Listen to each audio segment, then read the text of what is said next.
بسم اللہ الرحمن الرحیم۔ السلام علیکم ڈیئر اسٹوڈنٹ، کیسے ہیں آپ؟ خیریت سے ہیں؟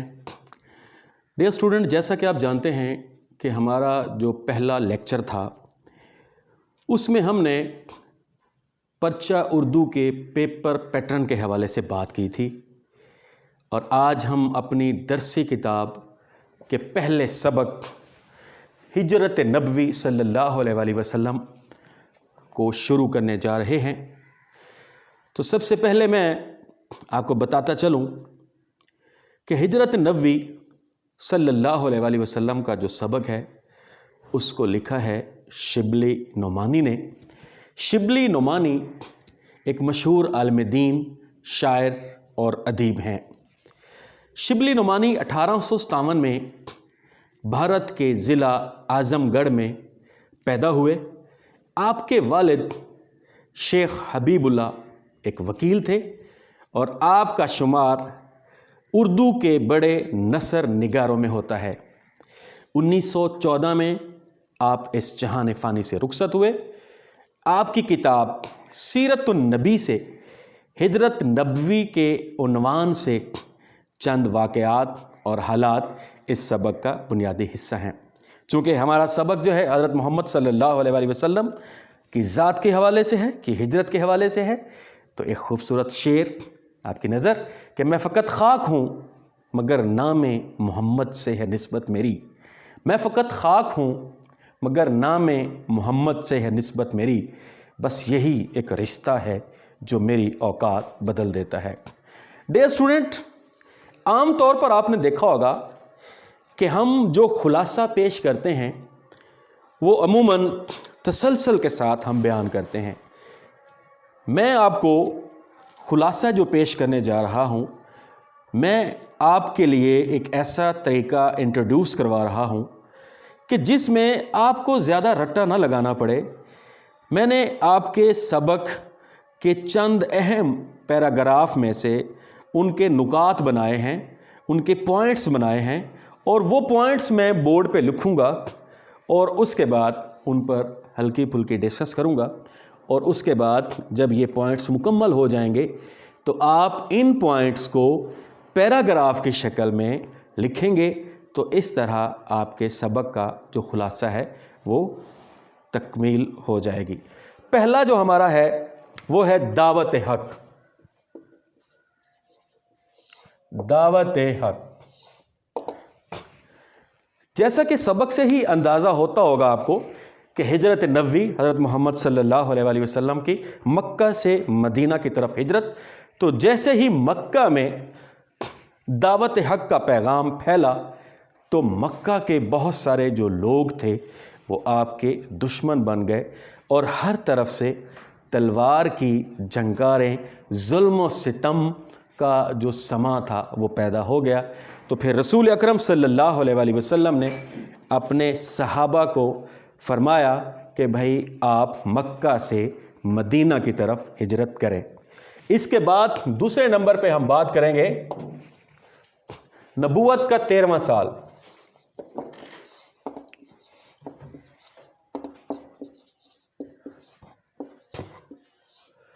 نبوت کے 13ویں سال میں حضرت محمد صلی اللہ علیہ وآلہ وسلم کو مکہ سے مدینے کی طرف ہجرت کرنے کا حکم ہوا۔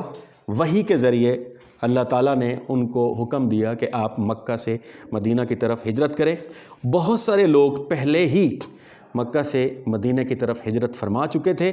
جب یہ خبر مکہ والوں کو، اہل قریش کو، ابو جہل کو اور کفار کو اس بات کا علم ہوا تو پھر انہوں نے کیا کیا؟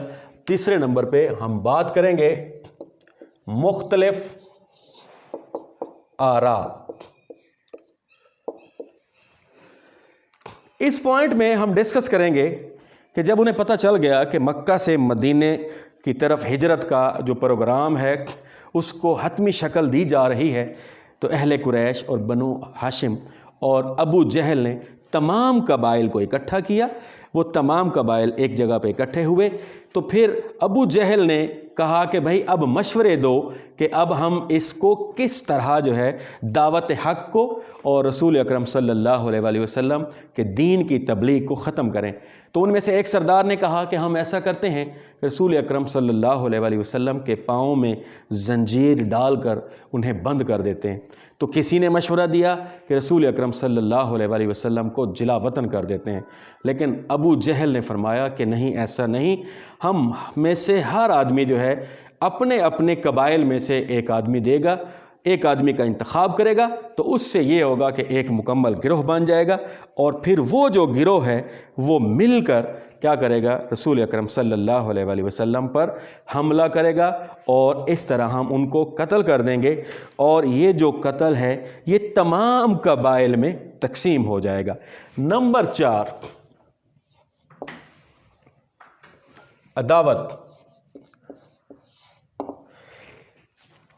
ایک طرف آپ نے دیکھا کہ اتنی زیادہ عداوت، اتنی زیادہ دشمنی کہ رسول اکرم صلی اللہ علیہ وآلہ وسلم کو قتل کرنے کے منصوبے بنائے جا رہے ہیں، لیکن دوسری طرف آپ دیکھیں کہ اتنی عداوت اور اتنی دشمنی کے باوجود بھی مکہ کے جو لوگ ہیں وہ اپنی قیمتی چیزیں اور اپنا قیمتی سامان جو ہے وہ رسول اکرم صلی اللہ علیہ وآلہ وسلم کے پاس امانت کے طور پر رکھواتے تھے۔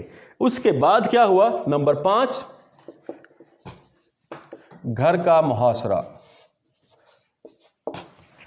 جب کفار مکہ نے رسول اکرم صلی اللہ علیہ وآلہ وسلم کے گھر کا محاصرہ کر لیا، رسول اکرم صلی اللہ علیہ وآلہ وسلم کے گھر کو گھیرے میں لے لیا، قبضے میں لے لیا، تو اس کے بعد کیا ہوا کہ اللہ تعالیٰ نے ان کی نظروں پر پردے ڈال دیے، اور رسول اکرم صلی اللہ علیہ وآلہ وسلم رات کے وقت اپنے گھر سے باہر آئے، مکہ کی طرف دیکھا، اور مکہ کی طرف دیکھ کر بہت ہی خوبصورت تاریخی جملہ کہا کہ اے مکہ، تو مجھے دنیا میں سب سے زیادہ عزیز ہے، لیکن تیرے یہ فرزند مجھ کو رہنے نہیں دیتے۔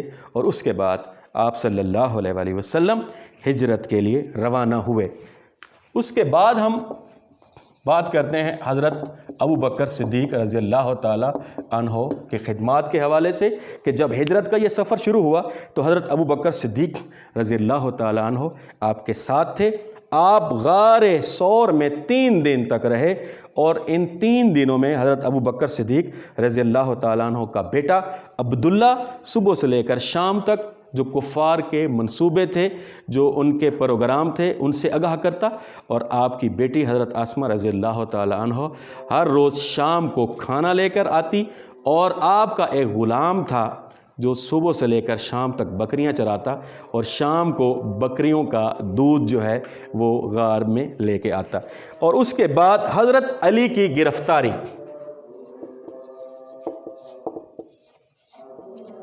حضرت علی کی گرفتاری۔ جب رسول اکرم صلی اللہ علیہ وسلم نے ہجرت کا فیصلہ کر لیا تو انہوں نے حضرت علی رضی اللہ تعالیٰ عنہ سے فرمایا کہ مجھے اللہ کی طرف سے حکم ہو گیا ہے کہ میں ہجرت کروں، تو آپ آج رات میرے بستر پر سوئیں گے، اور یہ جو مکہ والوں کی جو امانتیں ہیں ان کو آپ پہنچا کر آئیں گے۔ لیکن جب آپ چلے گئے تو اس کے بعد صبح جب ہوئی تو کفار نے حضرت علی رضی اللہ تعالیٰ عنہ کو گرفتار کیا، تھوڑی دیر قید میں رکھا، اور اس کے بعد چھوڑ دیا، اور اس کے بعد وہ آپ کی تلاش میں نکل کھڑے ہوئے، اور حتیٰ کہ آپ کو تلاش کرتے کرتے کرتے غار کے کنارے تک، غار کے دہانے تک پہنچ گئے۔ جب کفار غار کے کنارے پر پہنچے تو حضرت ابوبکر صدیق رضی اللہ تعالیٰ عنہ بہت پریشان ہوئے، تو انہوں نے حضرت محمد صلی اللہ علیہ وآلہ وسلم سے فرمایا کہ اب کیا ہوگا؟ تو آپ صلی اللہ علیہ وآلہ وسلم نے فرمایا کہ گھبرانے کی کوئی بات نہیں، بے شک اللہ ہمارے ساتھ ہے۔ اس کے بعد نمبر 8 ہے گرفتاری کا اعلان۔ جب کفار مکہ نے ہر طرح کے منصوبے آزما لیے تو پھر انہوں نے گرفتاری کا اعلان کر دیا، گرفتاری کا اشتہار دے دیا کہ جو بھی حضرت محمد صلی اللہ علیہ وآلہ وسلم یا حضرت ابوبکر صدیق رضی اللہ تعالیٰ عنہ کو گرفتار کرے گا تو اسے 100 اونٹ انعام کے طور پر دیے جائیں گے۔ تو اس بات کو سن کر سراقہ بن جوشم جو ہے اس نے آپ کا پیچھا کیا، اور پہنچتے پہنچتے وہ آپ کے قریب پہنچا۔ جیسے ہی اس کا گھوڑا آپ کے قریب پہنچا تو اس کا گھوڑا گر گیا، اور اس کے بعد وہ دوبارہ اس نے آپ کا پیچھا کیا اور اس کے بعد اس کے گھوڑے کے پاؤں زمین کے اندر دھنس گئے. تو اس کے بعد اس نے جب یہ معجزہ دیکھا تو وہ بڑا حیران ہوا. تو اس کے بعد اس نے حضرت ابوبکر اس نے امن کے لیے التجا کی. تو ابو بکر کے غلام عامر بن فہیرہ نے چمڑے پر ان کو امن کا پیغام دیا.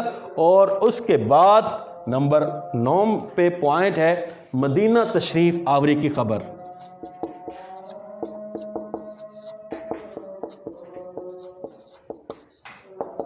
جیسے حضرت محمد صلی اللہ علیہ وآلہ وسلم کی ہجرت کی خبر مدینہ تک پہنچی تو وہ معصوم بچے فخر اور جوش سے کہتے پھرتے تھے کہ ہمارے پیغمبر آ رہے ہیں، اور صبح سے لے کر شام تک انتظار کرتے تھے. آخرکار ایک یہودی نے قلعے سے دیکھا اور پہچان کر کہا کہ اے اہل عرب والو، لو جس کا تمہیں انتظار تھا وہ آ گیا ہے. اور تمام شہر نعرہ تکبیر کی آواز سے گونج اٹھا. تو ایک خوبصورت شعر، نہ رئیس ہوں نہ امیر ہوں، نہ میں بادشاہ نہ وزیر ہوں، نہ رئیس ہوں نہ امیر ہوں، نہ میں بادشاہ نہ وزیر ہوں، در مصطفیٰ ہے میری سلطنت، اسی سلطنت کا وزیر ہوں.